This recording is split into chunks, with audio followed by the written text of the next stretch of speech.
Zayat Ibáñez. Mano a Mano. Un podcast sobre política y economía argentina. Nuevo episodio de Mano a Mano, número 33. Ya 33, sí, ya podemos fundar una religión. Ah, sí. Mira vos. Los 33.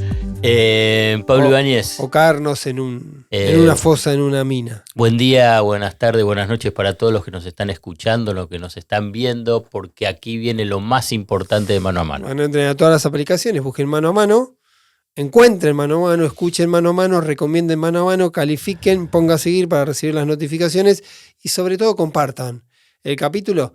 Se lo mandan a un amigo, a un primo, a una novia, a un conocido, a un vecino, que ves que le está faltando entender algunas cosas, le mandás. Y así funciona. Milei elige para confrontar a Cristina a Milei, pero con los gobernadores elige a Axel Kicillof. Axel trata en lo posible, me parece, vos vas a decirme, subió un poquito el perfil más de confrontar con Milei, ¿no? Cuando fueron las últimas declaraciones, los últimos actos que hizo. Y a la vez trata, de alguna forma, no sé cómo, si existe ese escenario, de algún tipo de alianza con algunos gobernadores. Y yo no sé si los gobernadores quieren tener alianza con Axel. Está bien. Entonces, un poco ahí es con miras a en última instancia, el tema del Pacto de Mayo, que ya no será de mayo y se verá si es de junio o si será de julio o si es. Puede incluso no serlo en ese caso. ¿Qué te parece el disparador? Lo de Axel me parece que es una buena pregunta porque yo me niego a creer que Axel haya levantado un escalón su tono, ¿sí? No tenga que ver con la aparición de Cristina y con todo el ruido que se generó dentro del peronismo, de Unión por la Patria, del kirchnerismo, llamarlo como quieras, ese espacio. Esa misma situación la pone a él de reforzar la idea, un perfil que ya venía teniendo y que lo administraba, a veces teniendo más visibilidad, a veces teniendo menos, siempre marcando la cancha. Siempre hay que recordar que Axel, el primer discurso que hace el 11 de diciembre en su asunción como gobernador, la asunción del segundo mandato, hace un discurso que es prácticamente el antagonismo de lo que había definido unas horas antes Javier Milei. Y ahí ya marcó cada uno su lugar. Y ahí me parece que Kicillof, con una necesidad que la hemos planteado en más de una ocasión, de su prioridad es poder administrar la provincia en un contexto muy negativo y con la particularidad de que era una provincia que venía teniendo asistencia excepcional y la relación con la Casa Rosada está absolutamente rota, lo obligaba a administrar esa situación, porque cualquier bonaerense que salga del plano de la lectura más de simpatía o ideológica o política va a decir, bueno, yo quiero un gobernador que me resuelva las cuestiones de gobernador, sobre todo. Después, si se quiere pelear o no, ok, que lo haga o no lo haga, pero esencialmente la condición de gobernador. Y ahí se da esta situación de que a su vez su condición, su posibilidad de hacer una administración en la provincia de Buenos Aires está atado al vínculo con la nación, porque el vínculo con la nación está roto y porque la nación decidió además cortar fondos que tienen que ver con la provincia de Buenos Aires. Entonces, el escalón, yo creo que bastante sutil que sube Axel, tiene que ver un poco con que el contexto lo fue llevando a levantar el tono y además la aparición de Cristina tenía subyacente la idea de que Cristina aparecía porque nadie estaba diciendo nada. Entonces, yo creo que la propia dinámica lo lleva a Axel para arriba y lo pone a tener que levantar un poco la voz. Pero ahí aparece el tema que lo observo por ahí equivocadamente, vuelvo a mencionar esa prevención. Axel ingresa a la política de afuera de la política tradicional, más desde el mundo académico. Es como que no terminan de digerirlo a Axel como político pese a ser gobernador. Los propios y no sé si hasta los ajenos, ¿no? Yo no sé si vos agarrás, decís a todos los otros gobernadores, que históricamente siempre ha habido un poco de resquemor con el gobernador de la provincia de Buenos Aires. Claro. Pero en última instancia, no sé, Duhalde, Rucauf, qué sé yo, Scioli, Felipe Solá, eran parte constitutiva de, si querés, del mundo de la política. Axel es difícil encapsularlo dentro de ese mundo de la política. Sí. Es como, hay un poco reactivo a eso, será porque en su momento es muy economista entre comillas, a nivel de la habitualmente presentación. se lo suele ver como una figura, o se lo vio como una figura excesivamente dogmática, entonces se le atribuía eso. Yo creo que... Eso es exagerado, para mí no lo es, pero bueno. Me parece que junta, es un mismo fenómeno, le genera recelos en los dos universos, porque esa condición de no ser un tipo de la política tradicional le genera problemas hacia adentro del propio dispositivo del peronismo y del propio dispositivo del kirchnerismo. Pero cuando salís de ese universo, salís de ese continente, los actores, dirigentes lo ven como un kirchnerista. Entonces, para los kirchneristas parece ser poco kirchnerista en el sentido tradicional de la formación política y demás, y para los que están afuera es un kirchnerista puro y duro. Puro y por lo duro. Tanto, hasta cristinista se podría decir. Por eso, cristinista, digamos, incluso más que kirchnerista, porque justamente no es kirchnerista de Néstor, Axel. Porque en ese proceso incluso había tenido algunas posturas críticas. En ese equilibrio, para mí lo novedoso es que empiece a perforar un poco el universo de la provincia de Buenos Aires, porque ya tuvo alguna actividad con Puyaro, Maximiliano Puyaro, el de Santa Fe, y hoy, que es día miércoles a la tarde, se está viendo a media tarde con Nacho Torres en Chubut. En los dos casos son cuestiones meramente institucionales, colaboraciones de la provincia de Buenos Aires con esas provincias, pero hay que mirarlo del otro lado. Y por eso es relevante lo que vos decís, que se lo ve como un no dirigente, hay cierto recelo, y cuando yo planteo lo que no forma parte del peronismo o del cristinismo lo mira con recelo. Es el tema de que tanto Puyaro como Nacho Torres hayan aceptado, jugado esa carta de mostrarse con Kicillof. Ahí se combinan varias cosas. Es un porcentaje definitivamente osado Nacho Torres, digamos, en ese juego de no pasar desapercibido, de que la mirada sobre Chubut sea mucho más relevante y tener algún nivel de centralidad que se la dan los dirigentes, porque la misma lógica que debe estar pensando Nacho Torres es diciendo, Kirchner fue de Santa Cruz. Claro. ¿Por qué no puedo ir yo de Chubut, que también es una provincia chica, patagónica y demás, que tiene esas características? Por lo tanto, hay una osadía política y el movimiento que hace Nacho Torres de acercar posiciones con Kicillof, por lo menos esta foto, esta gestualidad, lo pone en ese lugar. Un tipo que parece salir del corset de lo convencional porque quiere aparecer como que se muestra con todos. Porque hace unas horas estuvo con Mauricio Macri, hoy está con Kicillof y la semana que viene va a estar con Victoria Villarroel. Entonces juega todas las canchas y pisa de alguna manera, o trata de pisar todos los lugares para la consolidación Nacho Torres. Pero lo otro que hay que me parece interesante y puede parecer un poco blando, pero para mí es un componente que hay que tener en cuenta, es la dimensión política.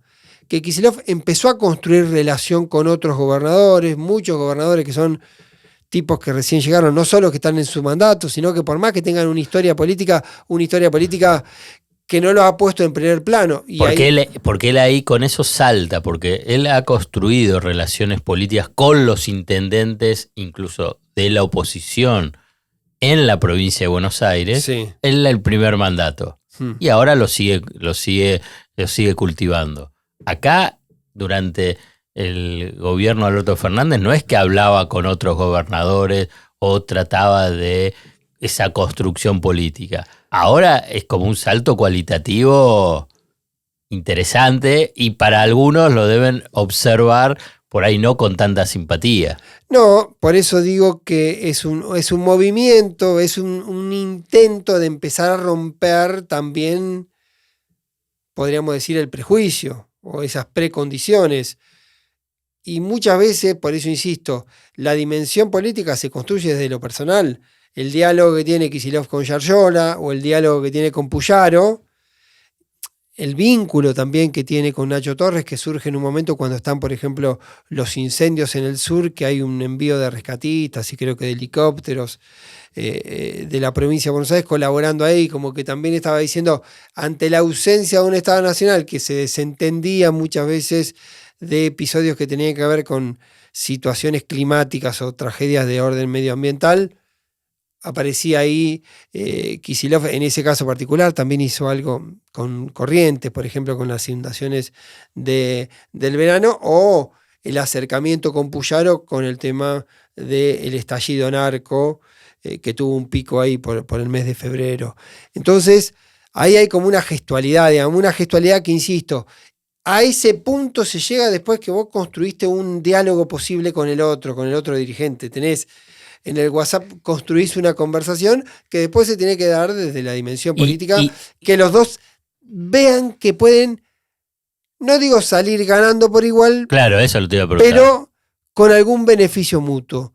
Con Nacho Torres el beneficio es local, porque el tipo posiblemente cuando mira su mapa político local le puede resultar un poquito más peligroso como competencia del peronismo que el libertarismo, que está muy desperfilado, hay un dirigente ahí, Trefilger y demás, no parece haber demasiado volumen. Entonces él juega esa carta y quizá hay que empezar a ver en otro plano, que tenga que ver con una especie de reconstrucción de espacios políticos. Y Nacho Torres, que se identifica como un dirigente del PRO, como muchos de los dirigentes del PRO están viendo que el PRO está en una crisis de dirigentes, de identidad y de votantes, porque los votantes del PRO están masivamente acompañando a Javier Milei. Entonces ver cómo empiezan a construir un poco, a reconstruir ese lugar en el ecosistema político. Y quizá Nacho Torres dice, si yo me acerco con Kicillof, por ahí puedo empezar a pensar en una especie de cercanía o generar alguna especie de empatía con algún sector del peronismo. Y como mencionaste el peronismo y el ecosistema, ¿y cómo es mirado Axel al interior del peronismo frente a todas estas movidas? Tanto puede ser por otros gobernadores peronistas o dentro del mismo ecosistema del peronismo bonaerense, que ahora llamaron a elecciones, ¿no? Para el 17 de noviembre. Sí, llamó Máximo Kirchner, llamó unos días antes de que ¿Vale la pena? ¿Sirven algo? ¿Qué es eso? Lo más probable es que termine, es 17 de noviembre, faltan... Es un siglo, ¿no? 10 lustros faltan. Pero lo más probable es que, o uno imagina que es probable que termine en una especie de lista de unidad, porque hacer una elección interna a nivel nacional, con padrones, con contexto, con disputa, no parece lo más oportuno. También alguien te podrá decir, las autoridades se tienen que elegir y deberán elegirse las autoridades en la medida que haya listas y candidatos que cumplan los requisitos. Ya se ha llamado varias veces y muchas veces se termina con que hay una lista única que queda validada por el Congreso. ¿Por qué abro tantas ventanas con Pablo Ibáñez? ¿Por qué? No, olvídate de las elecciones del 17 de noviembre. Vuelvo. ¿Cómo es mirado Axel en el interior del peronismo y en el peronismo bonaerense? Bueno, cuando hace actividades y visitas, Kicillof habla con los dirigentes del espacio de las provincias, habló con los dirigentes de Santa Fe, con los dirigentes de Chubut. Del PJ. Claro, antes de ir a esas provincias, digamos, no es un paracaidista que llega para terminar generando ruido. Y se aceptan en esos términos porque... nunca a un dirigente le resulta simpático que un actor de otra provincia venga, digamos, sobre todo si estás disputando alguna centralidad. Lo que pasa es que en el medio de este conflicto, estos sacudones que cruzan el peronismo, viste, todo está como especialmente sensible. De hecho, quizás no tenga nada que ver. O por ahí sí. Unos días después, hace unos días, apareció en Rosario, invitado por Germán Martínez y por el Chivo Rossi, Leandro Santoro, un dirigente porteño que también posiblemente empiece a caminar a algunos lugares del interior del país, también con esta idea. Pues se sacó una foto con Puyaro. Bueno, cuando fue a Rosario, como estudiaron juntos y vivieron juntos, cuando los dos militaban en la Juventud Radical, se conocen, fueron a verse, sacaron una foto, tuvo que ver ese vínculo personal. Por eso digo que pero muchas también veces, es político. No, por eso digo, también influye la relación política como después la Las relación relaciones personal personales. influye para que después vos puedas tener una relación política, más allá de que después el conflicto pueda derivar en desencuentros. Bueno, Pero eso fue históricamente también. es Ahora, lo que así. sucedió en los últimos 15 años es que hasta se rompieron esos vínculos personales en el mundo de la política. Claro. Pero siempre existieron y era parte de ese mismo juego. Por eso, una de las anécdotas cuando comencé en el periodismo era que observaba que al aire se mataban. Sí. Se mataban. Y después salían y iban, hola, ¿qué hacés? Dale, vamos a tomar un café y todo. Claro, Entonces, sí, bueno, puede ser, sí. pero bueno, por ahí está. Esas son Sí. las relaciones personales y las relaciones políticas. Lo que sucedió en estos, no sé, 10, 15 años, 20 años, no sé, poner el plazo que quieras, por ahí más corto, es que también se empezaron a se rompieron esas relaciones personales. Hay una explicación general o un argumento genérico que suele decir que tiene que ver cuando en la política se empiezan a discutir cuestiones de orden moral, Sí. todo se rompe, porque si yo estoy pensando que vos sos un chorro, un narco, es muy difícil. Después ir a tomar un café. Exactamente. Entonces, el orden moral es cuando empiezan a jugarse esas ideas mucho más profundas, que son que en realidad las grietas tienen que ver con eso. No tiene que ver con conceptos de naturaleza política, tiene que ver con eso. Cuando ves al otro lo empezás a visibilizar como el enemigo o alguien que es tóxico para la sociedad que vos compartís. Claro, que no tiene que estar. Claro, que no tiene que estar. Ahí que no tiene que estar parte del sistema. Y en ese tema me parece interesante, para cerrar por lo menos el capítulo ese, que Milei se haya metido con Menem. ¿Por qué? Porque Menem fue un dirigente que vos vas a tener una posición, yo voy a tener otra, pero me parece que falta una respuesta. A la distancia estoy teniendo algunos matices. No, pero ¿qué digo? Es un dirigente cuyo legado, a pesar de que durante 10 años Menem fue el jefe del peronismo, ¿sí? Cuyo legado el peronismo nunca reivindicó, ni siquiera parcialmente, ¿sí? Hay cierta tendencia a la no autocrítica, que es algo que está ocurriendo ahora con el Frente de Todos y con Unión por la Patria. No hay una autocrítica, parece que la culpa siempre... Ave Vitale me decía el otro día que la frase preferida es: hagamos autocrítica, te equivocaste. Bueno, está bien. Esa historia, si hay una idea de autocrítica. Entonces a Menem ni siquiera se lo revisitó desde el propio peronismo en un sentido de orden autocrítico, diciendo, bueno, el momento histórico hubo cosas. A mí no me gusta la palabra autocrítico. A mí me parece, si querés, la de la revisión, sí. Bueno, de la revisión, de la reflexión, de revisitarlo, de analizarlo, de contextualizarlo. A mí me parece bien. Porque todo el tema de la autocrítica. Bueno, digo, pero porque te pongo el ejemplo, digamos. ¿Cuándo la derecha tuvo autocrítica? No, está bien. Ahora digo, entonces, sí, yo lo que sí creo pero sí de que los espacios políticos sí. revisan o hacen autocrítica sobre qué se equivocaron, porque cualquiera la tiene que hacer si algo te sale mal.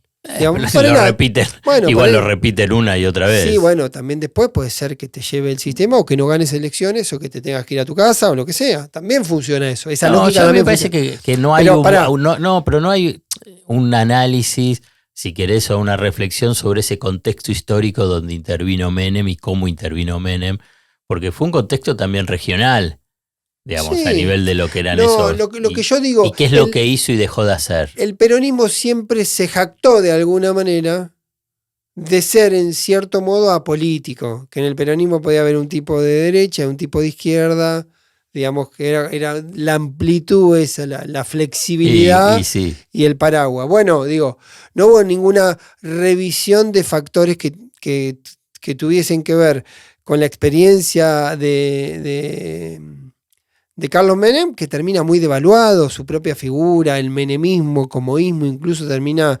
prácticamente inexistente, hasta que lo va a reivindicar Milei. Javier Milei. Entonces digo, en diagonal, en esta historia de la poca tendencia a revisar de dónde venís, qué hiciste, si todo lo que hiciste estuvo bien, porque si todo lo que Menem hizo estuvo mal, explica también por qué algunos creen que todo lo que hizo Cristina estuvo bien. Entonces, cuando vos te pones a analizar desde la pureza absoluta del actor, si ocurrió entre el 2011 y el 2015, o entre el 2007 y el 2015, no es discutible, y si ocurrió entre el 89 y el 99 es todo discutible, tenés un problema, digo, para ese vacío como algo pendiente ahí a la hora de mirar los procesos. ¿Y Milei? Y Milei, digo, creo que se ancla, ¿sabes en qué? A ver. En la expectativa de una experiencia que al menos temporalmente funcionó bien. De la estabilidad, de la baja de la inflación. Entonces, más allá que ocurrió hace 40 años, 30 años, más allá que ocurrió hace 30 años, puede haber una memoria histórica, es decir, hubo un tiempo que había sectores que decían que con el 1-1 viajaban a Miami, después, naturalmente, como todo proceso, tiene ganadores y perdedores, y si te pones a evaluar, debe haber gente que la referencia a Menem le resulta absolutamente tóxica. ¿Por qué va a haber memoria histórica de eso si no hay memoria histórica de cuando se habla del ciclo, ciclo de Cristina? Porque es más fácil la memoria histórica de los procesos que ideológicamente alguien quiere encontrar desde ese lugar, porque también el ciclo final de Menem tuvo un poco la misma característica que el peronismo, suelen decir con eso, que tuvo la caída final vinculada a denuncias, a investigaciones judiciales, a la denuncia de corrupción. También tuvo un final parecido en ese proceso del deterioro. En la etapa final, marcado en ambos casos, no me quiero poner en ese, porque ya es una derivación, de un declive de los modelos que en algún momento fueron exitosos para ambos. Que se agotaron. Que se agotaron y que terminaron como terminaron los dos casos. Digo simplemente que a la hora donde el peronismo se pone a revisar los actores, los protagonistas, las internas, también aparece Milei y dice, che, yo voy a agarrar al Menem que prefiero, lo reinvento un poco diciendo que no era de la casta y todas esas cosas que dijo, pero pongo una entidad ahí que yo creo que le sirve a él en un contexto casi de diván que tiene que ver con la validación externa. Así como Milei va a buscar a Elon Musk para tener ese respaldo, como celebra cuando economistas e inversores del mundo lo elogian, incluso a veces lo elogian un poco equívocamente, o una foto con Barros Eschelotto, o un tipo que le regala un cuadro donde él está pintado como Napoleón. Hay una especie de validación a través de los terceros que juega, y me parece que Menem entra en ese mismo esquema. Es como encontrar un sustento, un soporte para una figura que está muy en el aire todavía. Es controvertida. No, pero digo, está muy en el aire en la construcción histórica, en la construcción teórica todavía, digo, el personaje.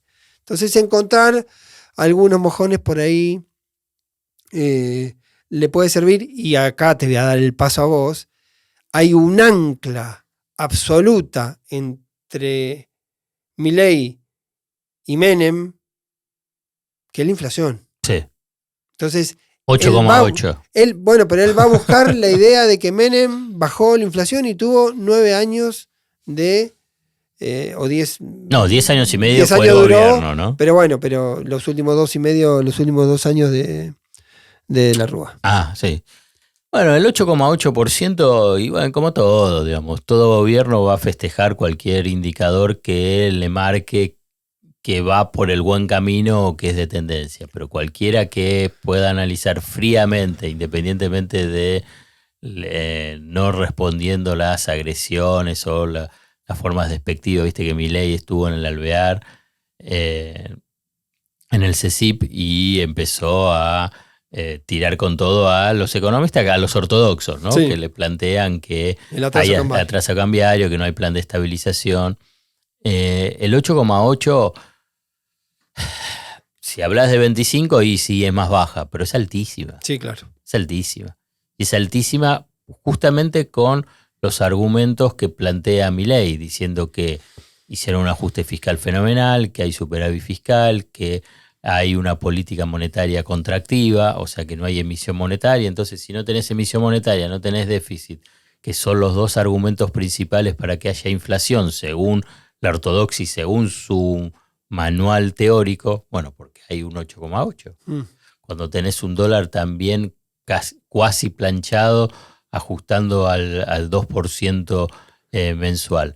Cuando los salarios están relativamente pisados, los informales con un atraso, una caída fenomenal, depende qué sectores mejoraron los salarios, e igual tuviste un 8,8%. Pero yo digo que la inflación en Argentina, y es una definición que no dice nada, es muy compleja. Y entonces esos análisis lineales, para mí, muy berretas, voy a empezar a utilizar lenguaje Milei. Muy berretas, te llevan a errores tanto de diagnóstico y después a lo que sucede y después tratar de construir espejito de colores. Mayo baja el 5%. Sí. Y eso es éxito. Frenaste aumento de tarifas, que querés hacer aumento de tarifas. Frenás el dólar y los salarios no se recuperan. ¿Y qué querés? Con una economía que en abril cayó un 20% del consumo, ¿no? Según Focus Market. Entonces, vos agarrás, yo ya lo escribí, es la economía más loca del mundo. Rompió todos los manuales. Una economía cayendo abril 20% y tenés una inflación del 8,8%. Muchos te van a decir, ¿y por qué había precios atrasados? Mirá, pueden estar algunos precios atrasados en diciembre, en enero, en febrero, en marzo. También en abril, sobre cómo siguen aumentando precios. Bueno, el argumento convencional es la inercia. Bueno, ahora aparece la inercia. Concepto que la llamada ortodoxia o los economistas tradicionales no lo incorporaban. Entonces ahora, como no te funciona lo del déficit, entre comillas, no te funciona lo de la emisión monetaria, y bueno, todavía hay inercia. Bueno, seamos buenos. Digamos, en última instancia, que no les gusta la palabra, hasta el fondo en un momento lo utilizó cuando estaba con Massa, es multicausal. Está bien, bueno, pero entonces, ¿por qué? ¿Por qué si tenés todas esas variables, por qué seguís teniendo 8,8 de inflación? Para mí, porque hay un componente de incertidumbre, pero extrema, en la economía y en última instancia, formado de precios. Por ejemplo, dice, ¿se va a devaluar? ¿El dólar está atrasado? Sí. Gran parte piensa que sí, más allá de que diga Milei. Entonces dice, entonces no bajamos los precios, porque si no, llega a devaluar y ¿qué hacemos? Digamos, se les come todo el capital de trabajo. Después, las tarifas van a seguir subiendo y ahora las frenaron, pero después van a dar otro golpe. Entonces, ¿y cómo van a bajar los precios? Si me van a aumentar los costos. Y en los salarios los vamos a tener que aumentar. Seguimos en un esquema de inflación preventiva, entonces. Un esquema donde tenés varios factores, no es solamente preventiva. En esa es de expectativa, lo que yo te estoy mencionando, tratando de explicar por qué con un nivel de economía en depresión seguís con tasas de inflación del 8 o de 5 en mayo. Entonces, frente a ese escenario, está claro que Milei sale a disputar esa expectativa. Sí. Pero es muy difícil. A romper, digamos, a cambiar esa percepción sobre qué es lo que puede pasar sobre el dólar, sobre el salario. A veces tengo la sensación de que Milei fue rompiendo algunos pronósticos que parecían que iba a cosas que era imposible que haga y finalmente las hizo. Nadie pensaba que iba a ser un recorte como el que hizo, un ajuste, y lo hizo. Había como un sentido común de decir, claro, pero el ajuste no va a pasar, no se va a soportar, va a generar reacciones, tampoco ocurrió. La inflación también. Yo no sé, creo que si nos poníamos a hablar en diciembre o en enero, una inflación de 8.8 en abril, no sé si nos parecía que era posible. No. Pero a la vez, vuelvo sobre el tema de la expectativa que vos mencionás sobre el ajuste, es que tampoco piensan que es sostenible este ajuste de esta forma. Digamos, no pago o directamente deja de funcionar. Hay un momento que la situación se hace insostenible. Sí. Y entonces frente a eso dice, ¿y qué hacemos? Y bueno, entonces algunos dicen, y ajustamos un poquitito, bajamos la producción, despedimos, en vez de 3 turnos pasamos a 2, o de 2 turnos pasamos a 1. Asindar agarra y dice, frena la planta de nuevo, 2 veces en el año. Sí. Histórico, nunca antes pasó esto. Vos sabés que, no sé si la voy a encontrar ahora, pero vi una encuesta que me llamó la atención, un dato... Bueno, vos seguís buscándola y yo... Importante con el tema de la percepción de la inflación. Sí.